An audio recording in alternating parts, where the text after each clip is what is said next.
بسم اللہ الرحمن الرحیم۔ السلام علیکم دوستو، آج ہم ایک ایسے ٹاپک پر بات کرنے جا رہے ہیں جو بہت ہی انٹرسٹنگ ہے اور اکثر لوگ اس کے بارے میں کنفیوز رہتے ہیں۔ آپ سب نے سنا ہوگا کہ مسلمان رمضان کے مہینے میں روزہ رکھتے ہیں، لیکن کیا آپ کو پتہ ہے کہ یہودی بھی روزہ رکھتے ہیں؟ لیکن ان کے روزہ رکھنے کے طریقے، نیت اور مقصد میں کافی فرق ہوتا ہے۔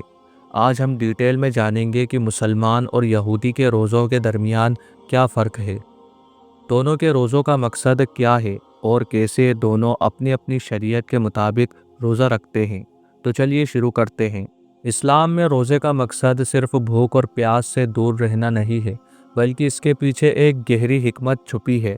روزے کا حکم قرآن پاک کے اندر اللہ تعالیٰ نے یہ فرمایا ہے: اے ایمان والو، تم پر روزہ فرض کیا گیا ہے جیسے کہ تم سے پہلے لوگوں پر فرض کیا گیا تھا، تاکہ تم پرہیزگار بن جاؤ۔ اس آیت سے بات صاف ہو جاتی ہے کہ روزے کا مقصد تقوی حاصل کرنا ہے، اپنی خواہشات کو کنٹرول کرنا ہے، اپنے نفس کو قابو میں رکھنا ہے اور اللہ کی رضا حاصل کرنی ہے۔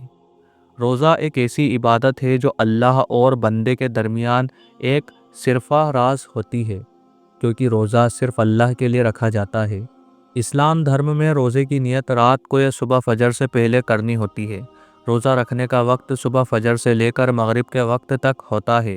روزے کے دوران کھانا پینا، جماع یعنی بیوی سے تعلق اور ہر وہ کام جو روزہ توڑ دیتا ہے، ان سے دور رہنا لازمی ہوتا ہے۔ روزہ افطار مغرب کے وقت کھجور یا پانی کے ساتھ کھولا جاتا ہے۔ روزے کے دوران صبر، شکر اور اللہ کی عبادت کو اپنی زندگی کا حصہ بنانا ہوتا ہے۔ اسلام میں روزہ رکھنے کے فائدے یہ ہیں کہ روزہ انسان کے اندر تقوی اور صبر کو بڑھاتا ہے۔ روزے کے ذریعے انسان اپنی شہوت اور نفس کو قابو میں رکھتا ہے۔ روزہ انسان کے اندر غریبوں کے لیے رحمت اور رحم دلی کا جذبہ پیدا کرتا ہے، ہمدردی کا جذبہ پیدا کرتا ہے۔ روزہ انسان کو اپنی غلطیوں کا احساس کراتا ہے اور اپنی اصلاح کرنے کا موقع دیتا ہے۔ روزے کے بدلے میں اللہ نے جنت کا وعدہ فرمایا ہے۔ اب بات کرتے ہیں یہودی دھرم کے روزے کے بارے میں۔ یہودی دھرم میں روزے کا کانسیپٹ بھی پایا جاتا ہے، لیکن اس کے مقصد اور طریقے مختلف ہوتے ہیں۔ یہودیوں کے روزے کو ہبرو میں تعنیت کہا جاتا ہے۔ یہودی دھرم میں روزے کا مقصد اللہ سے معافی طلب کرنا، اپنی غلطیوں کا اقرار کرنا اور اپنی روح کو پاک بنانا ہوتا ہے۔ یہودیوں کے روزے کا طریقہ یہ ہے کہ یہودی روزے کا سب سے بڑا دن یوم کپور یعنی ڈے آف ایٹونمنٹ کے دن ہوتا ہے۔ یہودی روزہ دن کی شروعات سے لے کر دوسرے دن کی شروعات تک ہوتا ہے، یعنی تقریباً 25 گھنٹے کا ہوتا ہے۔ روزے کے دوران یہودی لوگ کھانا پینا، نہانا دھونا اور کسی بھی فزیکل ریلیشنز سے دور رہتے ہیں۔ روزے کے دوران کام دھندا بھی نہیں کیا جاتا۔ یہودی لوگ روزے کے دوران معافی طلب کرتے ہیں، اپنی غلطیوں کا اقرار کرتے ہیں اور اپنی روح کو پاک کرنے کی کوشش کرتے ہیں۔ یہودی مذہب میں کئی طرح کے روزے ہوتے ہیں، جیسے یوم کپور۔ اس روزے کو سب سے زیادہ مقدس مانا جاتا ہے۔ تیش باؤ، اس دن بیت المقدس کی تباہی کے غم میں روزہ رکھا جاتا ہے۔ اسارا بھی ٹیوٹ کا روزہ، اس دن بیت المقدس کے گھیراؤ کے غم میں روزہ رکھا جاتا ہے۔ شیوا اسر بھی تموز، اس دن بیت المقدس کی دیوار ٹوٹنے کے غم میں روزہ رکھا جاتا ہے۔ پھر آتا ہے ٹیزوم گیدالیہ، اس دن ایک یہودی حکمران کے قتل کے غم میں روزہ رکھا جاتا ہے۔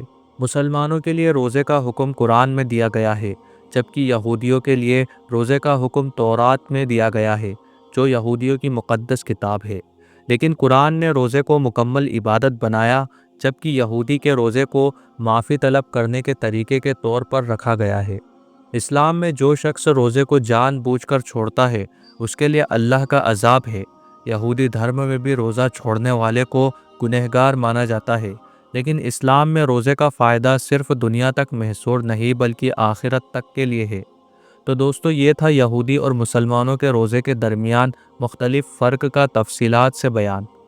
اسلام میں روزہ ایک مکمل عبادت ہے جو صرف اللہ کی رضا کے لیے رکھا جاتا ہے، جبکہ یہودی روزہ اپنی روح کو پاک کرنے اور معافی طلب کرنے کے لیے رکھا جاتا ہے۔ روزہ ایک ایسی عبادت ہے جو انسان کے اندر تقوی کو پیدا کرتا ہے اور انسان کو اللہ کے قریب کرتا ہے۔ اللہ تعالی ہمیں روزے کے اصل مقصد کو سمجھنے کی توفیق دے۔ اللہ تعالی آپ کا اور ہمارا حامی اور مددگار ہو۔ آمین۔